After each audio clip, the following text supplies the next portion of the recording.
الحمدللہ رب العالمین والصلاة والسلام علی سید الانبیاء والمرسلین اما بعد فاعوذ باللہ من الشیطان الرجیم بسم اللہ الرحمن الرحیم۔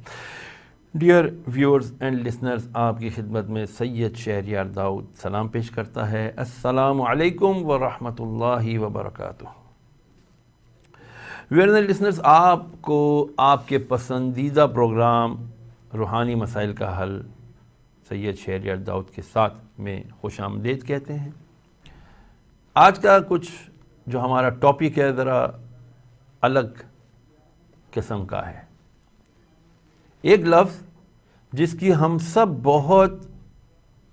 بہت زیادہ گردان سنتے ہیں، قیامت کب آئے گی؟ یار یہ کیا ہے؟ ادھر زلزلہ آ گیا، یہ تو قیامت برپا ہو گئی۔ اچھا جی وہ مر گیا، قیامت برپا ہو گئی۔ اچھا ان کے گھر، بھائی ان کے لیے تو یہی قیامت ہے۔ یعنی لفظ قیامت کو ہم اتنی مرتبہ سن چکے، ہم اس کی جو افادیت ہے، اس کی جو اہمیت ہے، اس کے بارے میں جو رسول کریم صلی اللہ تعالیٰ علیہ وآلہ وسلم نے فرامین ارشاد فرمائے ہیں، ہمیں اصل میں ان کا احساس اور ادراک نہیں ہے۔ ہاں، قیامت کی نشانیاں آپ کو بے شمار کتب ملیں گی، بے شمار لوگ۔ کیوں؟ اس لیے کہ قیامت اصل میں عقیدہ ہے آخرت کا۔ اور آپ مذاہب اٹھا لیں، چاہے وہ کرسچینٹی ہو، چاہے وہ جوئش مذہب سے تعلق رکھتا ہو، چاہے وہ مسلمان ہو، تو یہ سب کے سب آخرت پر یقین رکھتے ہیں۔ ان کا ماننا ہے سب کا کہ ہم آئے ہیں تو ہم نے ایک دن مرنا ہے، اور مرنے کے بعد دوبارہ اٹھایا جانا ہے، اور پھر ہمارا جو ہے حساب کتاب ہونا ہے۔ لیکن اسلام، عیسائیت اور یہودیت، ان کے جو قیامت کے بارے میں نظریات ہیں، عقائد ہیں، وہ ڈیفرنٹ ہیں۔ سچ اور حق بات وہی ہے جو ہمیں اللہ عز و جل کی پاک کلام قرآن مجید سے ملتی ہے، جو کہ نازل شدہ ہے سید الرسل، سید الانبیاء ورسول صلی اللہ تعالیٰ علیہ وسلم، ہمارے آقا و مولا محمد رسول اللہ صلی اللہ تعالیٰ علیہ وسلم پر۔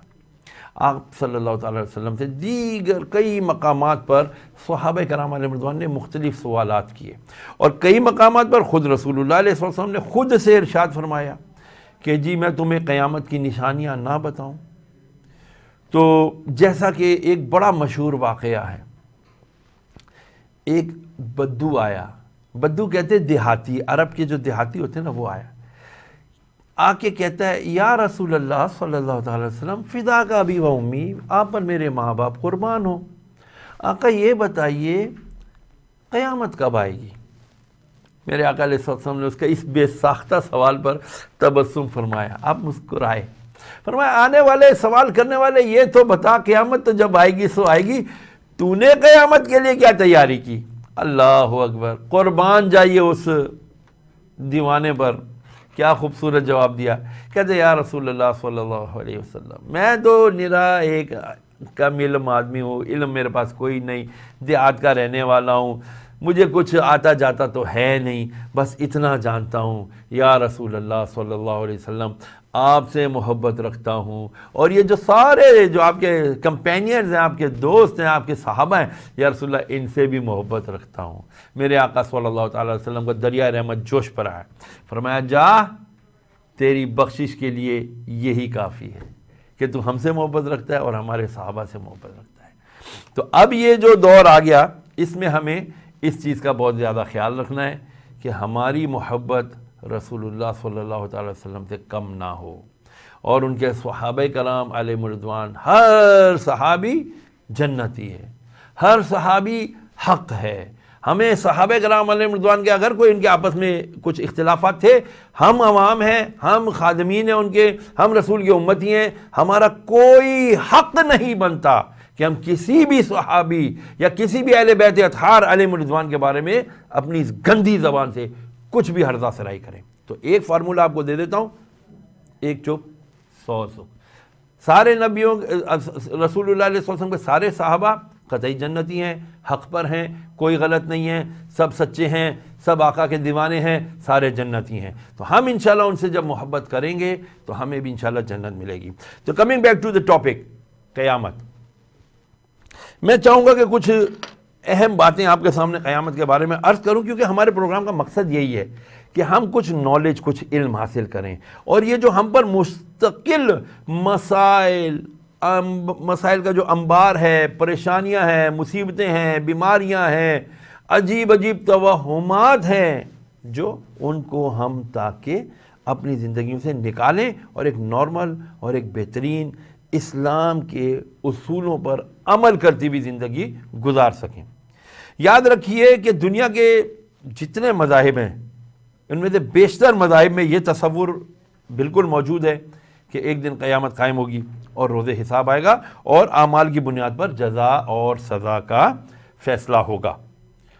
تفصیلات جدا جدا ہیں، مگر آخرت کا ایک تصور کسی نہ کسی صورت، کسی نہ کسی طور پر ضرور پایا جاتا ہے۔ اس کے ساتھ ایک عقیدہ یہ بھی جڑا ہوا ہے، وہ عقیدہ بڑا اہم ہے، سنیے گا، کہ دنیا جب ظلم سے چھلکنے لگے گی، جب بے شمار ظلم ہوگا، تب ایک الہی ظہور، یعنی ایک الہی نمائندہ ظہور پذیر ہوگا، اور وہ اچھا کوئی اس کو اوتار کہے گا، کوئی منجی کہے گا، نجات دینے والا، کوئی دھرماتما کہے گا،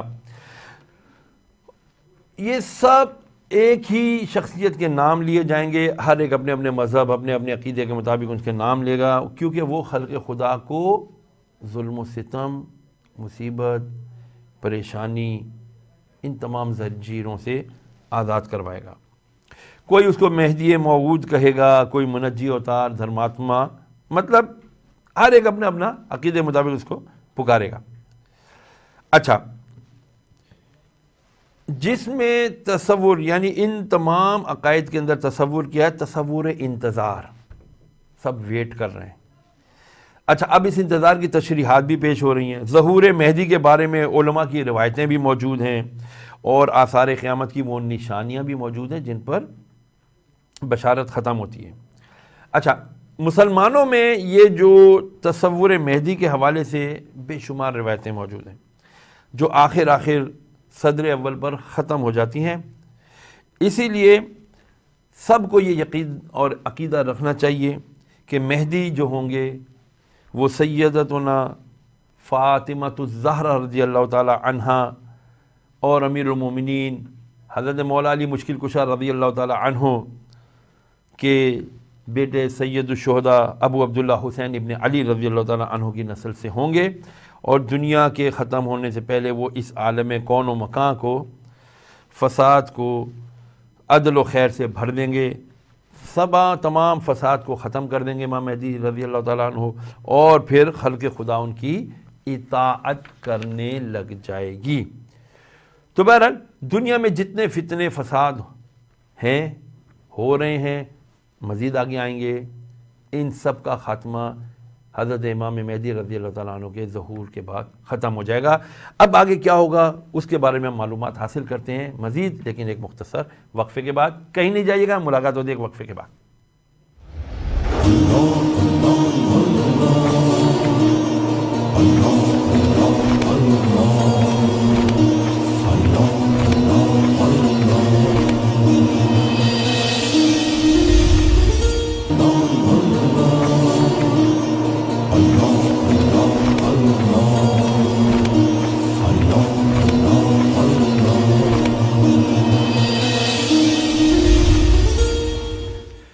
بسم اللہ الرحمن الرحیم، welcome back dear viewers and listeners. ہم وقفے پر جانے سے پہلے بات کر رہے تھے قیامت کے بارے میں کیا عقیدہ رکھنا چاہیے، اور ہمارا عقیدہ کیا ہے کہ حضرت مہدی رضی اللہ تعالیٰ عنہ تشریف لائیں گے اور دنیا میں امن برپا کریں گے، دجال کا خاتمہ کریں گے، دیگر بہت ساری چیزیں۔ اچھا، قیامت کا اطلاق دو چیزوں پر، دو واقعات پر ہوتا ہے۔ ایک تو وہ جسے ہم عموماً قیامت صغریٰ کہتے ہیں، چھوٹی قیامت کہتے ہیں، یعنی وہ وقت جب انسان اپنی جان دے دیتا ہے، دم توڑتا ہے، تو وہی اس کے لیے قیامت ہوتی ہے۔ ام المومنین سیدتنا عائشہ صدیقہ رضی اللہ تعالیٰ عنہ فرماتی ہیں کہ ایک مرتبہ ان سے روایت ہے کہ ایک مرتبہ تند مزاج بدو یہ وہی عرب جو گاؤں دیہات کے ہوتے تھے، وہ خدمت میں حاضر ہوا، حضور نبی کریم علیہ الصلوۃ والسلام کے پاس آیا اور پوچھنے لگا یا رسول اللہ صلی اللہ علیہ وسلم قیامت کب آئے گی؟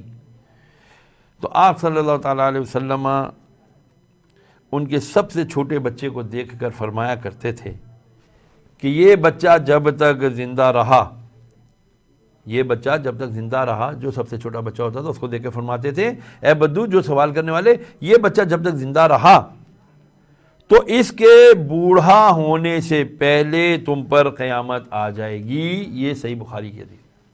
اچھا، اس ضمن میں ایک بڑا بہترین واقعہ عرض کروں کہ حضرت داؤد علیہ السلام جو بادشاہ بھی تھے اور پیغمبر بھی تھے، ان کا ایک بڑا سمجھدار وزیر ہوا کرتا تھا، جو داؤد علیہ السلام کی وفات کے بعد ان کے بیٹے حضرت سلیمان علیہ السلام کا بھی وزیر بنا۔ ایک روز سلیمان علیہ السلام اپنے دربار میں وزیر کے ساتھ بیٹھے تھے کہ ایک شخص آیا، سلام کیا اور آپ سے باتیں کرنے لگا، لیکن اس دوران وہ بار بار وزیر کو گھور گھور کے دیکھ رہا تھا۔ وزیر نے جو ہے نا گھبرا کر کچھ دیر کے بعد حضرت سلیمان علیہ السلام سے پوچھا اے اللہ کے نبی، یہ آدمی کون تھا جو مجھے بار بار گھور گھور کر دیکھ رہا تھا؟ تو سلیمان علیہ السلام نے فرمایا کہ بھائی یہ جو ہے نا ملک الموت تھا، فرشتہ تھا جو بیس بدل کر آیا تھا، یہ موت کا فرشتہ ہے اور غالباً تجھی کو ڈھونڈتا پھر رہا تھا۔ تو وزیر سلیمان علیہ السلام کے پیروں میں گر کر رونے لگا، کہنے لگا حضور آپ تو بادشاہ ہیں، آپ کے اوپر تو یہ ہوائیں اور یہ سب بادل وغیرہ سب آپ کے انڈر کنٹرول ہیں، آپ کسی کو بولیں مجھے یہاں سے دور کسی مقام پر لے جائیں۔ تو حضرت سلیمان علیہ السلام نے ہوا کو حکم دیا، تو ہوا نے اس وزیر کو تیز آندھیوں نے اسے اٹھا کر کے کہاں؟ ہندوستان میں لے جا کر کے پھینک دیا اور کسی دور علاقے میں چھوڑ دیا۔ سلیمان علیہ السلام کے دربار میں اگلے روز وہی موت کا فرشتہ انسانی شکل میں دوبارہ حاضر ہوا اور کہا کہ اے اللہ کے نبی، کل میں آپ کے وزیر کو اس لیے گھور رہا تھا کہ آج اللہ کے حکم سے اس کی روح مجھے نکالنی تھی، آج ہندوستان سے یہ انتہائی دور بیٹھا ہوا تھا کل، تو مجھے یہ حیرت ہو رہی تھی کہ یہ ہندوستان کیسے پہنچے گا، کیونکہ مجھے آرڈر اس کو ہندوستان میں اس کی روح نکالنے کا آرڈر تھا اللہ کی طرف سے، تو اب یہ اسی لیے میں اسے گھور گھور کر دیکھ رہا تھا۔ تو اللہ عز و جل کے نبی حضرت سلیمان علیہ السلام بھی بڑے اللہ عز و جل کی اس جو بھی قدرت تھی اس پر بڑے اللہ کے سجدہ ریز ہو گئے، اور پھر اللہ تعالیٰ نے قرآن مجید میں بھی ارشاد فرمایا کہ کہہ دیجئے بے شک موت جس سے تم فرار چاہتے ہو وہ یقیناً تمہیں ملنے والی ہے، پھر تم اس کی طرف لوٹائے جاؤ گے جو غیب اور حاضر کو جاننے والا ہے، پھر وہ تمہیں جتلائے گا جو تم عمل کرتے تھے۔ سورہ جمعہ کی آیت نمبر 8 تھی، اور پھر سورہ نساء میں اللہ فرمایا تم جہاں کہیں بھی ہو موت تمہیں پالے گی، خواہ تم مضبوط قلعوں میں ہو۔